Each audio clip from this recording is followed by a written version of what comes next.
My name's Nathan. I'm 27. For as long as I can remember, my family has had a habit of brushing off anything I went through as if it were either an exaggeration or a personal flaw.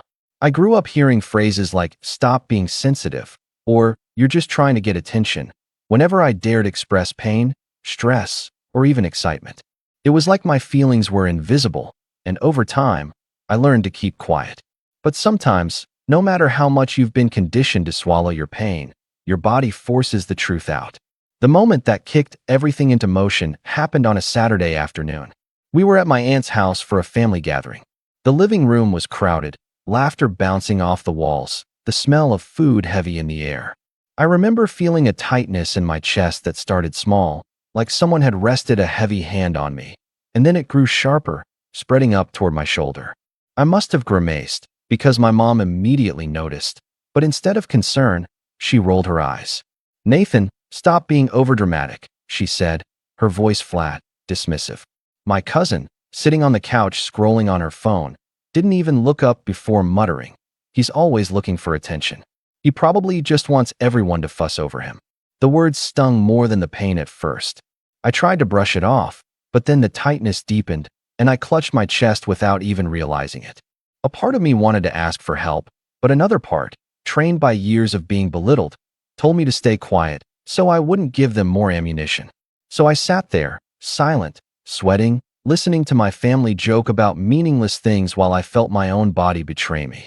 It wasn't until my aunt's neighbor, who happened to stop by with a dish, noticed me pale and hunched that anyone took me seriously. She gasped and asked if I was okay, which forced everyone else to actually look at me. By then, I could barely get out a word, my breath shallow. My mom groaned like I was embarrassing her and said, "Fine, if you're going to make a scene, let's just get this over with. Someone drive him to urgent care so we can all get back before dessert." The way she said it, like my pain was an inconvenience, lit a spark of anger in me that I hadn't felt in a long time. At the hospital, the nurses immediately wheeled me in, their urgency a stark contrast to my family's apathy. My mom and cousin followed, looking irritated, whispering about how I always blew things out of proportion. I lay there on the bed, monitors hooked to me, the beeping loud in the sterile room, and I kept replaying their words in my head. When the doctor walked in with the scan results, though, everything changed. He looked at me, then at them, and his face went pale. His tone was serious, clipped. That's when the room went silent. The doctor's face stayed pale as he explained what the scan revealed. I don't remember the exact medical terms because my head was spinning, but the gist was clear. This wasn't just some passing discomfort or stress. There had been a real issue with my heart, something that required immediate attention and careful monitoring. He wasn't theatrical about it, just matter of fact, but the weight in his voice made it impossible to ignore. For a moment, I thought my family might finally understand. That maybe this would be the turning point where they'd see me not as overdramatic Nathan, but as someone genuinely struggling. But instead of softening, they doubled down. My mom crossed her arms and said to the doctor, "You're probably just overcautious. Every time Nathan sneezes, he thinks he's dying." The doctor frowned, trying to remain professional, and repeated more firmly that this was serious. My cousin chimed in with a muttered, "Figures. He always finds a way to make everything about him." She scrolled on her phone again, like the whole situation bored her. I wanted to defend myself, to shout that I hadn't asked for any of this, that I'd actually tried to keep it quiet until it became unbearable. But the years of conditioning held me back. My words stuck in my throat, and all I could do was sit there, listening, as they spoke about me like I wasn't even in the room. What made it worse was the way they compared me to my cousin, Claire, the golden child of the family. She had always been praised for her ambition, her achievements, her charm. In their eyes, she could do no wrong. As I sat in the hospital bed, chest aching and wires hooked to me, my mom leaned toward her and said, loud enough for me to hear, "See, Claire? This is why I'm so proud of you. You never let little things hold you back. You're strong, not like." Her voice trailed off, but the implication was clear. Claire smirked, flipping her hair back, and replied, "Yeah, I just don't give in to weakness." The words landed like a punch. I wasn't weak, I knew that deep down. I had built my own life without their support, worked jobs they never cared to ask about, kept myself afloat. But in their narrative, weakness was my permanent label, and they wore it like a badge to lift themselves higher. When the nurse came in to set up further tests, my mom sighed loudly, checking her watch. How long is this going to take? We've got family waiting back home. It's just so like him to ruin an entire day for everyone. I caught the nurse glance at her, then at me, her eyes full of pity. That pity cut even deeper because it highlighted what I had been denying. My own family didn't care whether I was okay.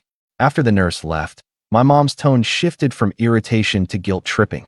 She leaned closer and whispered, "Do you realize the stress you're putting on me? You've always been like this, taking all the attention, draining everyone. We're supposed to be celebrating, and here you are again." I clenched my fists under the blanket. The pain in my chest wasn't just physical anymore. It was layered with years of frustration and anger that I had swallowed down. I wanted to scream that I didn't choose this, that I didn't want their attention, that I just wanted a family who cared. But instead, I let the silence sit heavy between us. When my dad arrived later, he didn't ask how I was. He didn't even look at me first.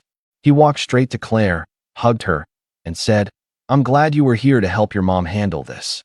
You're always the responsible one."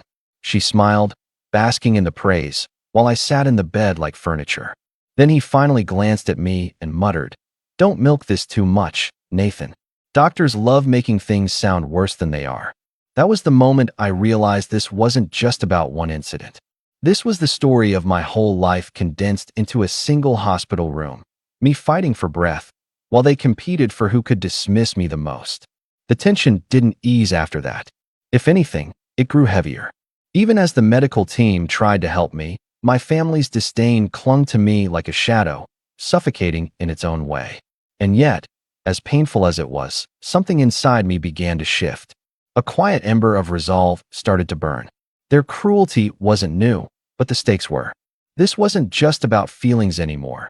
It was about my health, my life, and I knew that if they could still treat me like this at my lowest point, then something had to change. That ember of resolve, though, hadn't turned into action yet. At that stage, I was still stuck in the room, tethered to wires, listening to the rising storm of dismissive comments, favoritism, and manipulation. And I knew, deep down, that the worst was still coming. The hospital kept me overnight for observation, and by the next morning, I was still hooked up to monitors, trying to keep calm while my chest throbbed with a dull, persistent ache. The medical team checked on me regularly, treating me with a seriousness that my family refused to acknowledge. I thought maybe, just maybe, a full night to think about it would soften them. Maybe they'd come in with a little empathy. But if anything, the air felt heavier when my mom and cousin walked back into the room. My mom had that clipped, businesslike tone she used whenever she was about to make something all about herself. "Nathan, the doctors said it isn't immediately life-threatening, right? So that means you can handle a little responsibility while you're lying here. I don't want to hear any more dramatics." I blinked at her, confused. "What responsibility?" I asked, my voice barely above a whisper. That's when she pulled out a folder of papers. Bills, insurance statements, and something I hadn't seen before, forms with my name on them. "I already told the nurse you'd be responsible for covering the extra costs," she said flatly. "You're an adult. You should be paying your own way. Claire doesn't need to be dragged into this." My cousin smirked, like she had won something. She added, "Yeah, Nathan, you've always leaned on everyone else. Maybe this will finally make you grow up." I felt my stomach drop. My mom had already told the hospital that I would take on the costs, without even asking me. It wasn't just about money, though I knew it wouldn't be cheap. It was the principle. At the exact moment when I should have been cared for, when they should have been stepping up as family, they had turned the situation into another opportunity to put me down and exploit me. I told her I hadn't agreed to anything, but she waved her hand dismissively. "It's already handled. Don't make a scene. Honestly, Nathan, you should be grateful Claire is even here helping me. You never do anything for this family." That was the breaking point. I had heard those words before in different forms my whole life, but hearing them while strapped to a hospital bed, while my chest still ached from the night before, made something inside me snap. The betrayal wasn't subtle anymore. It was written in ink, in the signatures they'd forged on my behalf. They hadn't just dismissed me this time. They had taken my vulnerability and twisted it into leverage. The betrayal didn't end there. Later that afternoon, while I dozed in and out, I overheard them in the hallway. My mom's voice was sharp but smug. This might be good for him. A reality check. He's always been weak, but if the bills pile up, maybe he'll finally toughen up. Claire laughed softly and said, or he'll just crawl back home and admit he can't handle it. Either way, we win. The words dug into me like shards of glass. I wasn't even sure which hurt more, the fact that they were so willing to sabotage me, or the fact that they did it with such casual cruelty, like it was a game. That was the moment I stopped hoping they'd change. That was the moment I knew I couldn't just keep swallowing the pain and waiting for validation that was never coming. I lay there, staring at the sterile ceiling, my chest heavy, but my mind sharper than it had been in years. They had crossed a line that could never be uncrossed. This wasn't just disrespect anymore. This was deliberate betrayal. And as I listened to their voices fading down the hall, I realized I had reached the emotional turning point. Something in me shifted.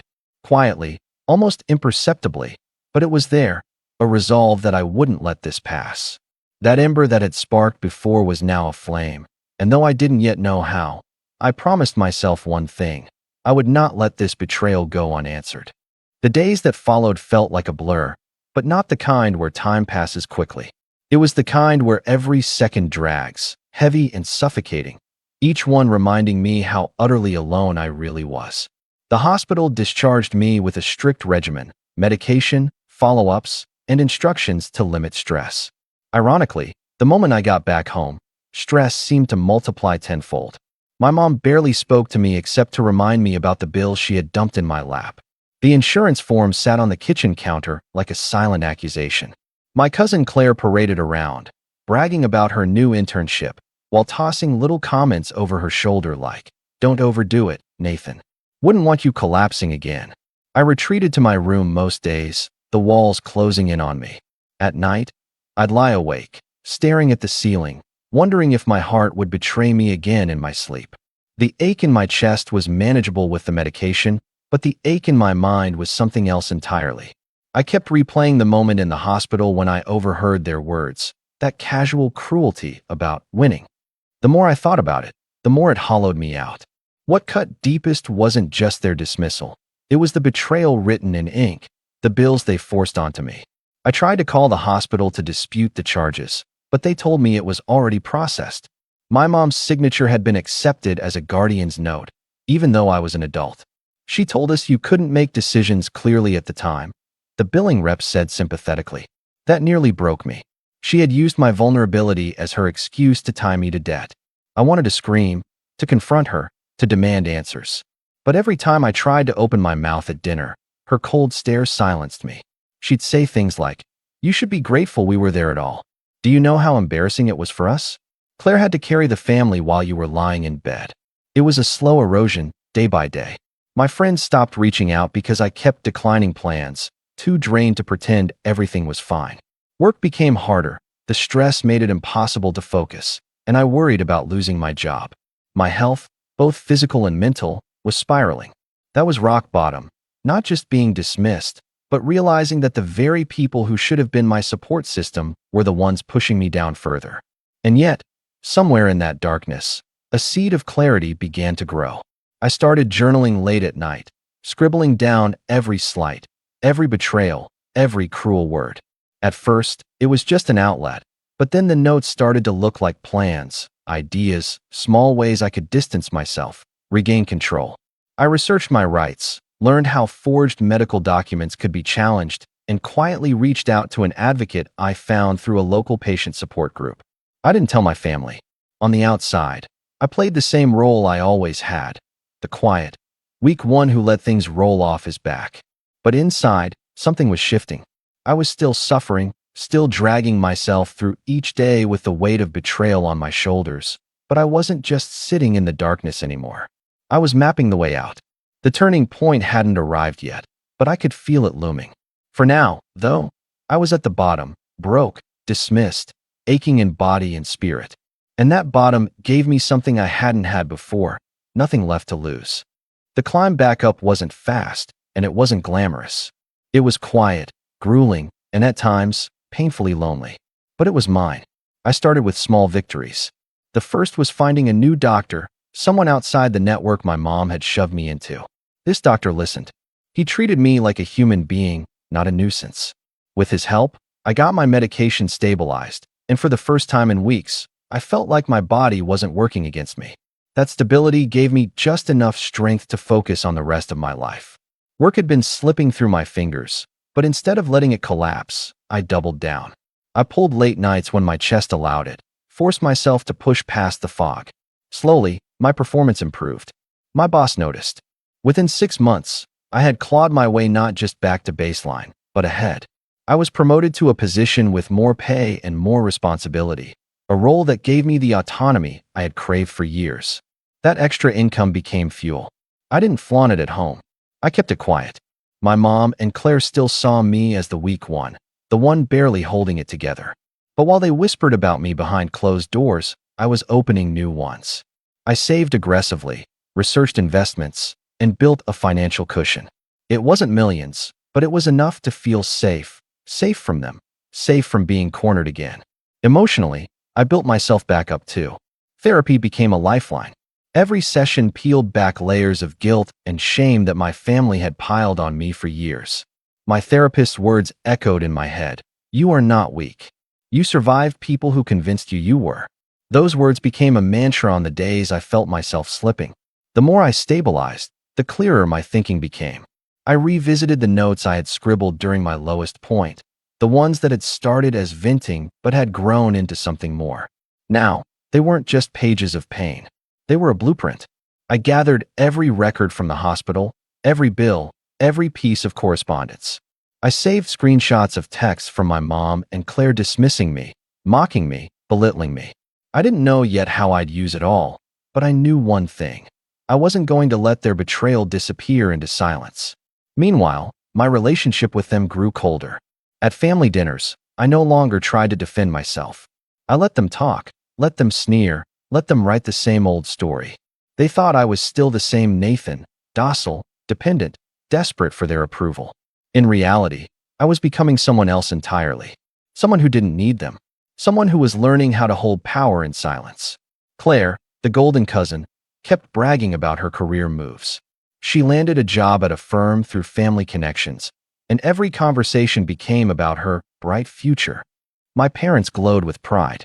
I sat quietly, sipping water, hiding a small smile. Because while they praised her, they didn't realize I had been building something stronger, success earned, not handed. By the end of that year, I had my own apartment, far from their reach. A clean space, mine alone, without the constant hum of criticism. Moving out wasn't just about distance, it was about reclaiming my life. And as I shut the door behind me on that first night, I felt something I hadn't felt in years: control. But the rise wasn't just about money or independence. It was about clarity. I finally understood that their treatment of me wasn't a reflection of my worth, but of their need to control and belittle. And now that I was no longer under their roof, no longer bound by their forged signatures and manipulations, I had something they never expected me to have: freedom. And with freedom came power. Power they didn't even know I had yet. It was almost eerie how life has a way of circling back, setting the stage for things you could never have planned. By the time I was steady in my own apartment, thriving at work, and quietly saving every extra dollar, I thought my family might finally fade into the background. But fate, or irony, had other plans. The setup for what would eventually become my turning point started with something deceptively small: a phone call. My cousin Claire called me one evening, her voice dripping with the kind of forced sweetness I recognized instantly. She never called me unless she wanted something. "Nathan," she said, stretching my name like it was uncomfortable in her mouth. "I heard you've been doing well. Got a promotion, right?" I hesitated. Word had gotten around faster than I'd hoped. I muttered a simple, "yeah," keeping my tone neutral. She chuckled lightly and added, "Good for you. You must finally feel like a grown-up." I wanted to hang up right there, but then she said something that made me pause. "Listen, I've been having some trouble at work. Nothing major, but, office politics can be brutal. And since you're in a similar field, maybe you could help me? Put in a good word with your contacts." That's when it clicked. We weren't in the same field, not really, but there was overlap. Enough overlap that her shiny new job relied on some of the very clients my company had begun working with. Clients I now had direct access to through my promotion. My position gave me a quiet but powerful role. I wasn't at the top, but but I was close enough to influence who got contracts, who got glowing recommendations, and who found doors suddenly closed. I didn't say anything in that moment. I just told her I was busy and would see what I could do. But when I hung up, my mind was racing. For the first time, I had leverage. Real leverage. Over the next few weeks, I listened more carefully whenever family conversations turned to Claire. My mom bragged endlessly about her career, how she was climbing so fast, how she'd be a partner before 30. But then my dad let slip that Claire's firm had been struggling to land a few big clients. Clients that just so happened to be on my company's radar. I started to connect the dots. And as I quietly gathered information, an opportunity presented itself. I was invited to sit in on strategy meetings with executives, not to make decisions outright, but to provide data and insights. And in those rooms, I realized just how much influence I really had. My reports shaped the direction of deals. My words, even if indirect, carried weight. At the same time, I discovered something else, something personal. While organizing old papers for my own records, I stumbled across copies of the hospital bills. Buried in the paperwork was a detail I hadn't noticed before. My mom had used not just my name, but my social security number to process the charges. It wasn't just forging a signature, it was identity misuse. That revelation hit me like ice water. Suddenly, the pieces clicked together. I had financial stability, growing influence at work, and now, documented proof of what my family had done to me. Proof that could shatter their carefully maintained image if I chose to use it. The knowledge burned in my pocket like a secret weapon. I didn't wield it yet, but I kept it close, adding it to the growing file of evidence I'd been collecting. And while my family continued to treat me as the invisible weakling, they had no idea I was sitting on power that could tilt the scales completely. It wasn't time yet, but I could feel the storm building. For years, they had dismissed, belittled, and betrayed me. Now, without even realizing it, they had handed me the tools I needed to turn the narrative upside down. And I was patient. I let them talk, let them brag, let them underestimate me. Because the longer they believed I was harmless, the more devastating the fallout would be when the truth finally came crashing down. When the moment finally arrived, it wasn't dramatic at first. It was quiet, almost mundane, like flicking the first domino in a long line. But I had been waiting for it, setting it up piece by piece. It began at work. My company was in the middle of reviewing proposals for a massive contract, one that Claire's firm desperately wanted.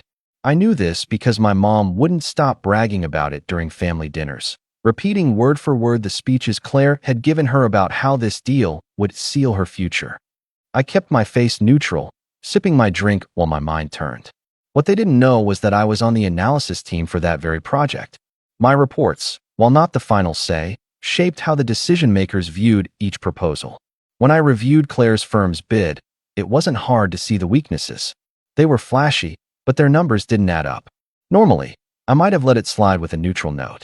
But this time, I was meticulous.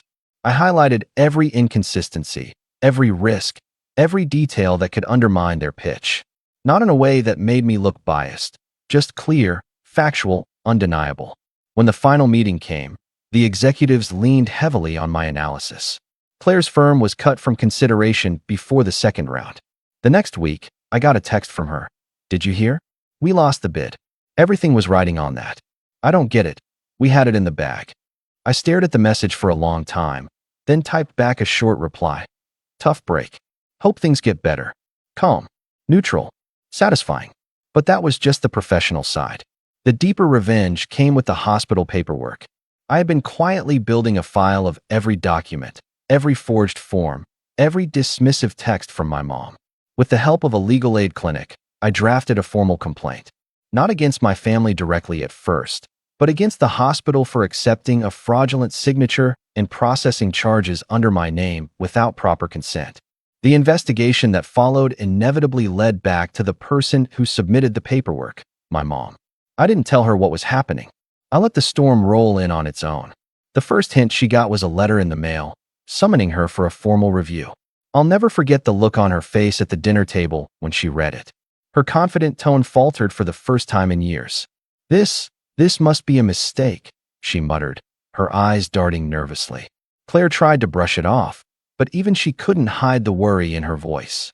Meanwhile, I had been quietly distancing myself, ensuring that none of their fallout touched me. My finances were separate, my apartment secure, my career steadily climbing. For once, I wasn't the vulnerable one scrambling to survive. I was the one pulling strings. The beauty of it all was that I never raised my voice, never had to confront them head on. Every move I made was calm, precise, backed by evidence and truth. They had spent years painting me as weak, overdramatic, incapable. But in the end, it was their arrogance, their dismissal, their betrayal that set the trap.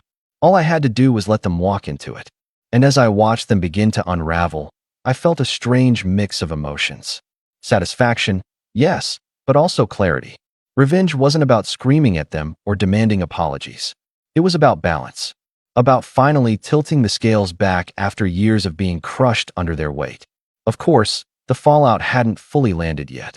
The letters, the professional failures, the cracks in their confidence, those were just the beginning. The real collapse was still coming. The unraveling came slowly, then all at once. The hospital's internal review uncovered exactly what I knew it would. My mother had submitted forms with my personal information without consent, signing my name and using my social security number to push through charges I had never authorized. When the report was finalized, it was forwarded to both the insurance company and the state's patient protection board. What might have been brushed off as just a family misunderstanding suddenly had real legal weight. My mom tried to spin it as a mistake. She called me late one night, her voice trembling in a way I had never heard before. "Nathan, you have to fix this. Tell them you gave me permission. You know I was just trying to help." I let the silence hang for a moment before replying. "Help? You saddled me with thousands in debt when I was in a hospital bed. You didn't help me. You buried me." Then I ended the call. For the first time in my life, I didn't feel guilt for hanging up. I felt free. The fallout spread from there. My cousin Claire's career, which had been her pride and my family's endless bragging point, started to crack. After losing the big contract, word circulated about her firm's unstable performance. Clients began pulling out, whispers spreading about their reliability. It didn't take long for her golden child glow to dim. When she came home for a family dinner, her tone was bitter, her usual smugness gone. "This is your fault," she snapped at me in the kitchen when no one else was listening. "You could have helped. You chose not to." I looked her in the eye, calm and steady. "You're right. I chose not to. Because helping you meant stepping back into the role you and Mom wrote for me. Weak, disposable, invisible. I'm done playing that part." Her face flushed red, but she didn't say another word. Meanwhile, the financial investigation into my mom's misuse of my identity left her with heavy fines and a permanent note on her record. The woman who had spent years parading her responsibility and sacrifice to anyone who would listen now had to explain why she was being audited, why her reputation was suddenly tarnished. And the most satisfying part? I didn't have to lift a finger once the ball started rolling. The truth did all the work. My dad, who had always been quick to praise Claire and dismiss me, grew quieter as everything unraveled. For once, he didn't have a lecture or a jab. He just sat at the table, staring at his plate, realizing the golden pedestal he'd built under Claire and my mom was collapsing. As for me, I kept moving forward. My career continued to grow, my health stabilized, and for the first time in years, I felt light. The weight of constantly trying to prove myself to them was gone. I didn't need their approval. I never had. The final confrontation came at what was supposed to be another family gathering. My mom tried to reclaim control, to play hostess like nothing had changed. But when she reached across the table and said, "Nathan, don't you think you owe us some gratitude after everything?" something in me shifted once more. I set down my fork, looked her dead in the eye, and replied, "Gratitude? You nearly cost me my health, my finances, and my peace of mind. And when I needed you most, you mocked me. You don't get my gratitude. You don't even get my attention anymore." The table went silent. Claire's lips pressed into a thin line, my dad stared at his hands, and my mom, always so smug, so sure of her control, looked stunned for the first time in her life. I stood up, pushed in my chair, and walked out. Not in anger, not in haste. Just steady, calm, and free. That was the last time I sat at their table. And as I stepped outside into the cool evening air, I realized something profound. Revenge hadn't just been about watching them suffer consequences. It had been about reclaiming myself, my life, and my voice. The final line that echoed in my head as I walked away was simple, but it carried the weight of everything I had endured. They dismissed me as weak for years. But in the end, their downfall came not from my weakness, only from their own cruelty.